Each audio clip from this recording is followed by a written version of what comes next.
Ever since my first ski trip to the Dolomites in 2019, I've dreamed about staying in Corvara and skiing the slopes of Alta Badia. If you plan on exploring the region on skis, Corvara is central to everything. As someone so eloquently stated, Alta Badia is considered by many the best ski resort in Italy. Corvara, the most desirable village here, is the most expensive ski town in Italy.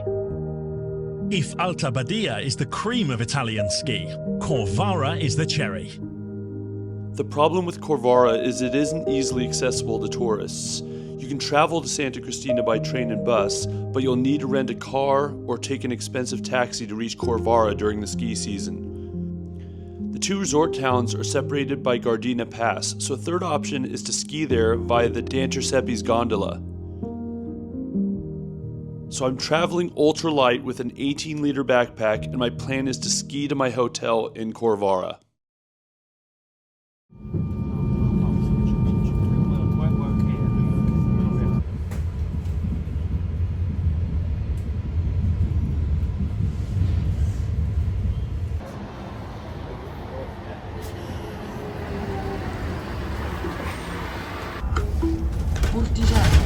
Plaza Sant'Antone, St. Ulrich, Antoniusplatz.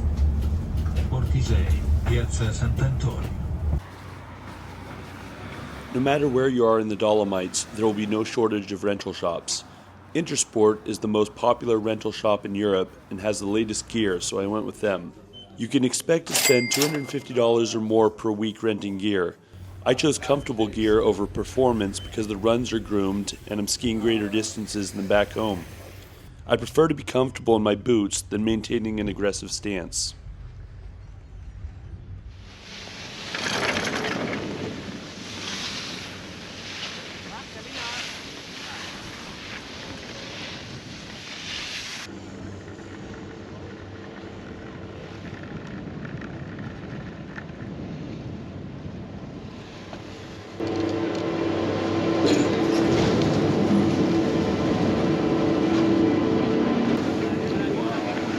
I'm at the top of Seceda, about to ski down to Santa Cristina, head on up the Sassalong, and then from there, perfect bluebird day, really doesn't get better than this. Then try and ski over to the hotel over in Corvara. The view from Seceda, the top of the Dolomites here, is one of the best you're gonna find. You're overlooking the Sella, some of these other mountains. I can see all the way Mount Marmolada. Just beautiful, spectacular views. Great day to be skiing. Total bluebird day. No complaints whatsoever. But time to get after it.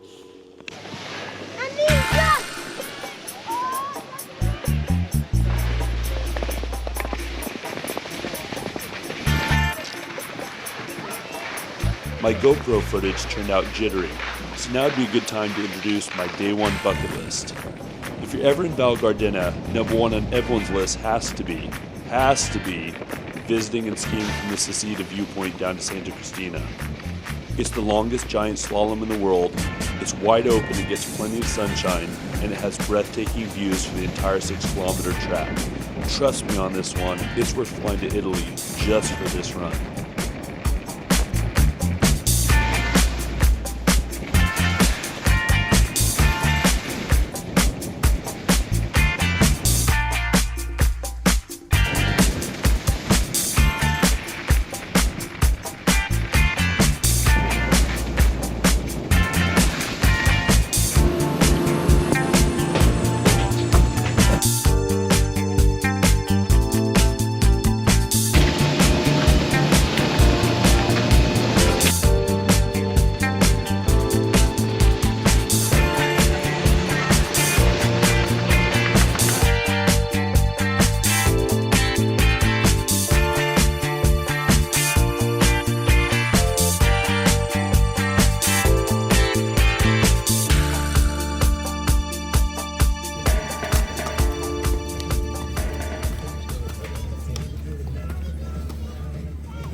Number 2 on my list is exploring Ciampinoi, Pizzella, and Camici.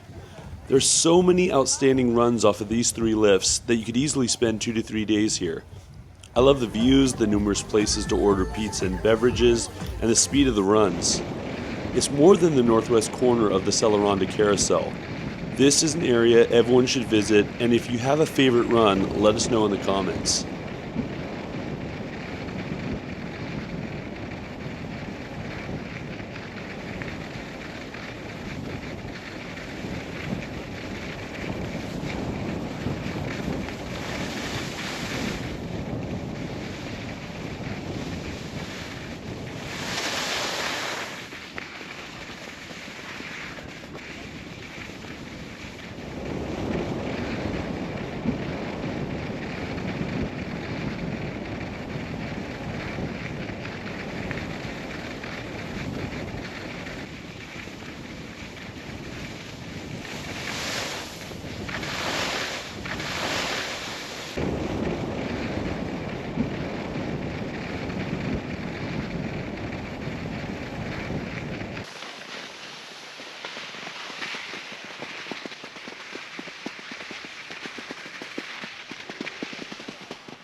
Parli italiano?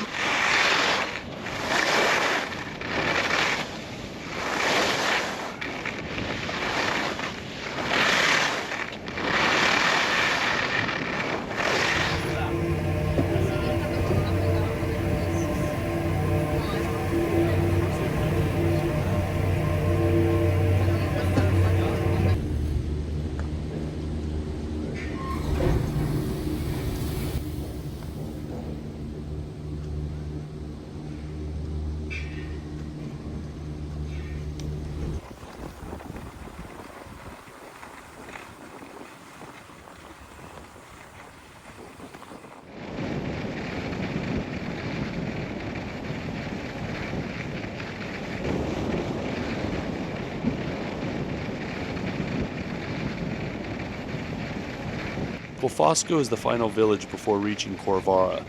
You may notice the imposter McDonald's characters on the gondola. Since I had a few hours of skiing left in me, I decided to take the Colfosco detour. Which brings me to number 3, take the Colfosco detour. So many people ski along the most congested section of the Cellaronda between Selva and Corvara and never take this 30-minute detour. The lifts and runs are relatively short, but the viewpoint and break from the crowds make it all worthwhile. I also never pass up the opportunity to see these majestic rock formations up close.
My first wreck. You! I was about to check into my hotel, but figured I have just enough time to ski one more iconic run.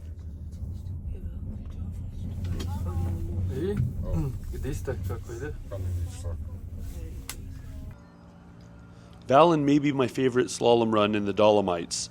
It's the highest chair on the Sella and has the best snow conditions at that elevation. Its proximity to Corvara is one of the reasons why I wanted to stay there. So my final day one bucket list recommendation is to take the Vallon chair.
Alright, final thoughts on Corvara and whether I would ski here again in order to stay here.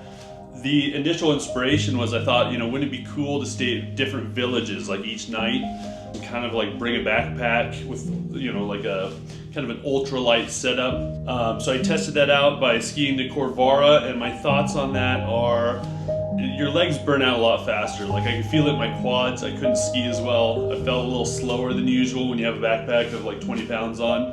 And then the other aspect you have to think about is you have to take the backpack off every time you get on a chair, and then you're putting it back on the moment you exit the chair. And there's a lot of chairs here when you're getting from one ski resort to the next. And that just kind of wears on you after a while, just constantly taking the backpack off, putting it back on. Still, the mixed reviews, I still have thoughts on whether or not I'd do this again with a backpack. I'd definitely stay in Corvara again. And I'd also even be tempted to pay, as expensive as taxis are, I'd be willing to pay the cost just not to have to carry my backpack. So the outcome's a little different than maybe I anticipated. On the next episode, we travel to Cortina, and spoiler alert. But man, best skiing I've done in the Dolomites, and just having a blast up here in Cortina.